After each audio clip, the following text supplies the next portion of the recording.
From far beyond the wall comes a whiskey for those who face the oncoming storm and never stop walking. Winter is here. White Walker by Johnny Walker. WhiskyCast. Brought to you by Redbreast. The definitive single pot still Irish whiskey. Those in the know Redbreast.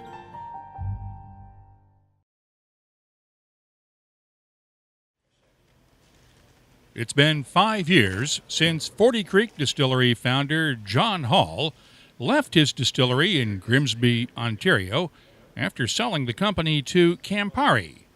Since then, he's kept a low profile until the 2019 Victoria Whisky Festival and the Canadian Whisky Awards, where he was the keynote speaker. John, I think, has done more to raise the profile of Canadian whiskey than anyone I can think of, at least in the last couple of decades. John took a new approach to marketing Canadian whiskey. He made himself the face of his brands, and over a period of 2 decades, he turned 40 Creek into a true phenomenon. John Hall grew up in what he calls South Detroit, Windsor, Ontario. It's just across the river from Detroit and home to Canada's largest distillery, the Hiram Walker Distillery. In the late 60s, I had to walk past that Hiram Walker Distillery twice a day, hiking to and from school. There must have been something in the aromas that were emanating from that distillery, because when I graduated in 1970, the only job I wanted was to be a whiskey maker for Hiram Walker. Now, this was the boom years of the 70s, when every graduate had at least 2 or 3 job offers before they were even out of their graduation gown. The only exception to that rule was me. After 22 years of making wine, he opened what was then known as Kittling Ridge Winery and Distillery in Grimsby in 1992, at a time when Canadian whiskey sales were in free-fall mode. All of the facts said that this was a very bad idea. John and his team, including current 40 Creek whiskey maker Bill Ashburn, laid down whiskey while making other stuff to pay the bills. Freeze and squeeze slushy cocktails. Loaded soda vodka cooler. Chaos hard lemonade. Shaker's cocktails. Inferno pepper pot vodka. And Quantum Beyond vodka and others. Those went by the wayside when 40 Creek whiskey finally went on sale and sparked the renaissance of Canadian whiskey. So I got to ask, what have you been doing over the last 5 years? We haven't heard from you since the sale until this weekend. Well, you know, it's been a great 5 years. As you know, when you have your own business, it's a 24-hour, 7 days a week kind of thing, as you know, Mark. And so now I've been able to sit back and relax a little bit more and be able to spend a lot more time with my 5 grandchildren and just start to ponder about different things. I'm searching for another canvas to paint on, really. Now that you've had the chance to step back from day-to-day whiskey making, how do you view the whiskey industry today? What are you seeing? What I'm seeing is very interesting because when I started in 1992, there were only 7 whiskey distilleries in Canada.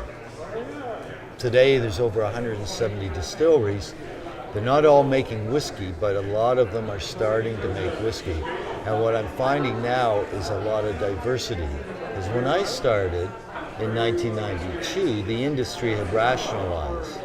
You know, they had started, I guess it peaked in 1982 at around 8 million cases. By 1992, it was down to 4 million cases of Canadian whiskey. But today, there's so much diversity in the definition of Canadian whiskey is changing.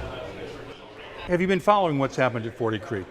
The other night they won Canadian Whiskey of the Year for the 22-year-old rye, which you were around for when you and Bill put this thing down. Absolutely. Did you ever think this thing was going to win Canadian Whiskey of the Year, let alone anything, when it first came out? Bill told me you guys thought it stunk when it first came out. When we first tasted it, it's from 1996, and when we first tasted the barrels, it wasn't impressive. But over time, it's just like any whiskey, it takes time to age. I mean, I remember when I was doing the Confederation Oak, and I was using Canadian white oak barrels. And when we initially put the whiskeys into there, after the first year, it tasted like pencil shavings, but you gave it a few more years, and it just popped really nicely. And so did this 40 Creek rye, 22-year-old. It was delicious. I just wish we had put more down. So there's always that opportunity. Put more down. You told Bill to blend it off. Yeah. Well, at least that's what he says. Well, not really. We didn't really need to use it for anything, so we decided just let's put it away and just leave it there, let it collect dust, and then he obviously opened up the cask, and it was prime. In the years since Campari took over, 40 Creek sales have declined sharply, both in Canada and the brand's biggest market, the United States. John Hall is no longer the face of the brand, and sources within Campari say the pressure is on to reverse the decline. Obviously, you've seen what's happened with 40 Creek over the last 5 years. What's your take on what's happened? Well, I think it's 40 Creek is, we were introducing a lot of different, every now and then a new taste expression. I think as Campari took the brand over, they decided to really sort of take time to really understand the brand and then decide where to go with it and what sort of promotions, what sort of activity they'd get involved in. And one thing for sure, they decided that, we got to keep the limited editions that we do every year. I mean, when we always put out a limited edition once a year during the fall of the year, and we coordinated that with a 40 Creek whiskey weekend, and we'd get over 800,000 people a day to that whiskey festival, which was just 40 Creek fans coming to the distillery. So I think, and the other thing that has happened is with all of the new whiskeys, I think what 40 Creek has done in its early years was it showed that you could, as long as you put something good in the bottle and you introduced it to people, that they became whiskey consumers. I think 40 Creek actually brought a lot of new consumers to the category and challenged other distillers to start bringing out not just the same old. And that's one of the reasons why I got into why I started 40 Creek Distillery, was to bring some excitement to the category. It sounds like you miss it to a certain extent. Do you? No, not really. I'm pleased with what's happening, because I'm pleased with the fact that I was able to build a very successful distillery as an independent, to build a successful distillery. And I'm also very pleased that it wasn't just building a distillery, it really actually started reinvigorating a category which is Canada's iconic spirit. Just like the Canadian Railroad and Canadian maple syrup, Canadian whiskey built the country. And so it's nice to have been able to revise it. It's not what they used to call brown vodka anymore. There's taste, there's a lot of greatness to the taste of Canadian whiskeys. And a lot of different brands out there now. You mentioned that you want to paint your next canvas. Mm-hmm. Your non-compete with Campari expires In the next few months, Yes. might you get back into the whiskey business? Are you thinking about it? Well, I'm not sure if I'm going to do that. I really haven't made a decision yet. I've had a lot of fun since, been able to slow down a little bit more, being able to spend more time with family, and just taking on a sort of a new era in my life.